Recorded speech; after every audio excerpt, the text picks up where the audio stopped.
Tout commence sous le soleil radieux d'une matinée qui s'annonce chaotique, alors qu'Aïdan, confortablement installé au bord de sa piscine avec Seifi, sirote son café avec une fausse tranquillité.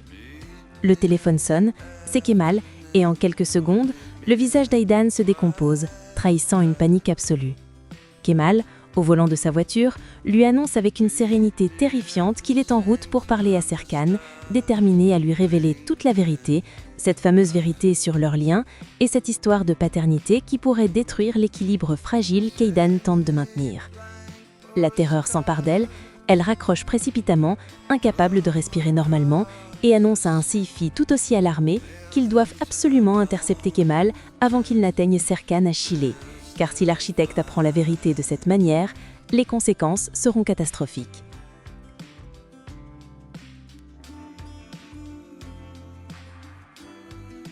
Pendant ce temps, à l'hôtel de Chile, un lieu idyllique coupé du tumulte d'Istanbul, Serkan Bolat est fidèle à lui-même. Froid, calculateur, le regard plongé dans les plans de rénovation du domaine aux côtés de Deniz, la propriétaire des lieux. Serkan, avec son exigence légendaire, veut tout refaire, du dernier étage jusqu'au spa, balayant d'un revers de main les efforts passés, mais Deniz lui rappelle qu'il devra collaborer avec la paysagiste de grand talent qui s'occupe des jardins.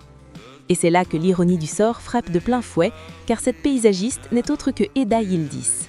À quelques mètres de là, sous la lumière dorée du jardin, Eda fulmine, son cœur battant à tout rompre face à la révélation que Burak vient de lui faire.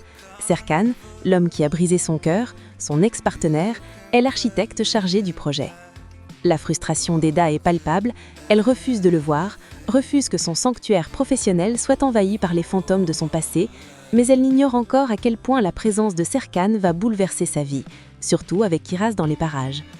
L'univers a d'ailleurs un sens de l'humour très cruel, car à l'instant même où Serkan, assis seul à une table face à la mer, tente de se concentrer sur son ordinateur, une petite balle verte vient rouler jusqu'à lui, renversant presque son verre d'eau. Il soupire, agacé par cette interruption enfantine, et relève les yeux pour tomber nez à nez avec Kiraz, cette petite fille au caractère de feu, coiffée d'un énorme casque de vélo qui le fixe avec une audace incroyable. La scène est d'une ironie dramatique foudroyante. Un père et une fille, qui s'ignorent totalement, se font face dans un duel de regards.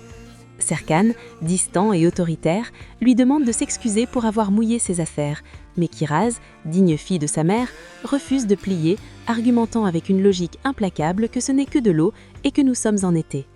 Serkan, masfiné malgré lui par cet effronté qui lui tient tête, confisque la balle et lui ordonne d'apprendre la politesse. Un moment de pure tension comique et touchante qui est brusquement interrompu par l'arrivée de Burak et Melo. Melo, terrifiée à l'idée que Serkan reconnaisse la petite, panique intérieurement en entendant Serkan prononcer le prénom de Kiraz et elle s'empresse d'éloigner l'enfant de cet homme qui représente la plus grande menace pour le secret d'Eda.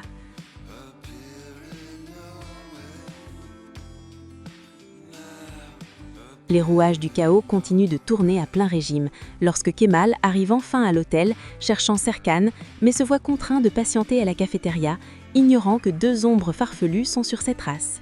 Et en effet, Aïdan et Seifi, dissimulés sous des chapeaux de paille ridicules et des lunettes de soleil géantes, débarquent à l'hôtel avec l'allure de deux espions amateurs, le cœur d'Aïdan au bord de l'implosion, à l'idée que Kemal détruise sa vie en quelques mots. Pendant ce temps, Eda, mise au courant de l'incident de la balle par une Kiraz en larmes, sent la moutarde monter au nez. Non seulement Serkan envahit son espace de travail, mais il fait pleurer sa fille, une ligne rouge que Eda ne peut tolérer. Poussée par une colère professionnelle et personnelle, elle marche d'un pas déterminé vers Serkan, prête à en découdre.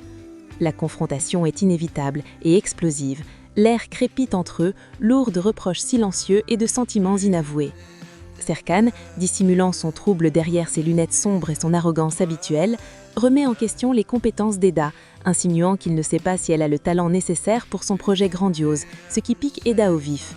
Elle défend son travail acharné des 3 dernières années avec une fierté féroce, refusant de se laisser rabaisser par l'homme qui l'a abandonnée, et c'est ainsi que Serkan, avec son sourire en coin exaspérant, lui lance un ultimatum.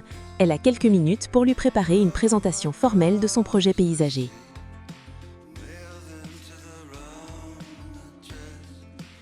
La tension monte d'un cran dans l'hôtel, qui ressemble de plus en plus à un théâtre de vaudeville dramatique.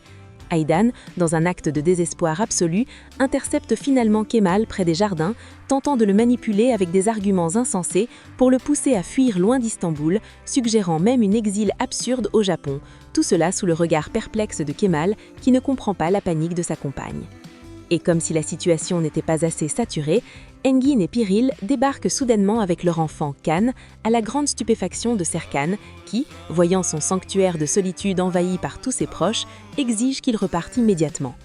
Mais Piril, implacable et déterminée, refuse de céder un pouce de terrain, affirmant qu'elle a elle aussi le droit de participer à la rénovation de cet hôtel, ajoutant une couche supplémentaire de pression sur les épaules de Serkan.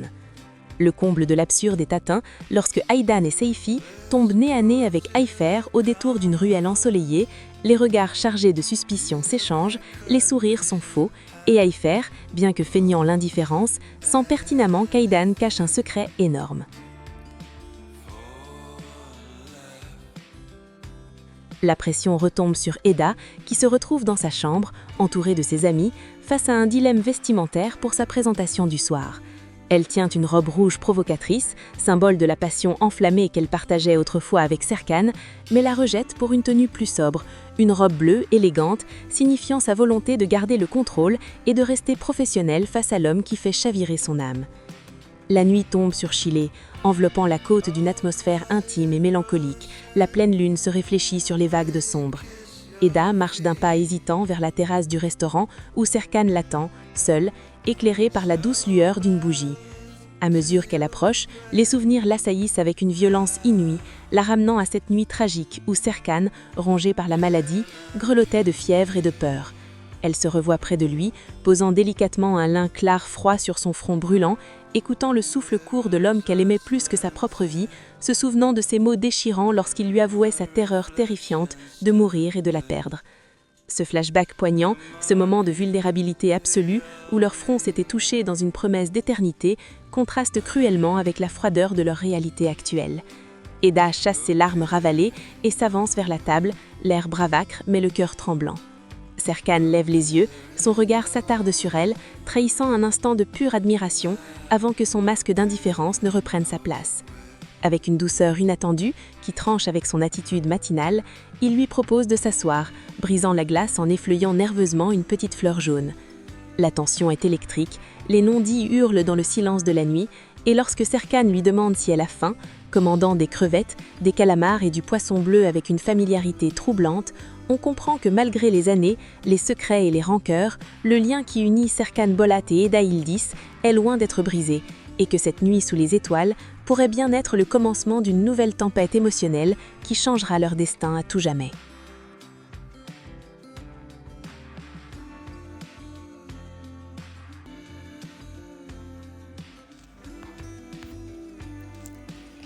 Bon, cet épisode nous laisse une fois de plus le cœur battant entre la panique d'Aidan et ses filles qui courent après Kemal pour empêcher une révélation explosive. Les retrouvailles explosives d'Eda et Serkan à Sile et cette rencontre inattendue entre Serkan et la petite Kiraz. L'univers semble s'amuser à tout compliquer. La tension est à son comble, secret qui menace d'éclater, regards qui en disent plus long que les mots et cette connexion entre Eda et Serkan qui refuse de s'éteindre malgré les années et les blessures. Cette présentation sous les étoiles, ces souvenirs qui remontent à la surface, on sent que la tempête émotionnelle ne fait que commencer. Alors, est-ce que Kemal va tout révéler? Serkan va-t-il finir par reconnaître cette petite fille au caractère de feu qui lui ressemble tant? Et surtout, Eda et Serkan vont-ils réussir à dépasser leur rancœur pour laisser une seconde chance à leur amour? Alors, si cet épisode vous a autant retourné que moi, dites-moi en commentaire quelle est la scène qui vous a le plus marqué, la confrontation dans le jardin ou encore le moment de la balle verte ou ce dîner sous la lune. Alors n'oubliez pas de liker la vidéo si vous êtes Team Eda ou Serkan, de vous abonner et d'activer la cloche pour ne rien rater des prochains résumés. Alors la suite promet d'être encore plus intense. Restez connectés et merci d'avoir regardé On se retrouve très vite pour la suite de cette histoire qui nous fait vibrer. Prenez soin de vous et à très bientôt.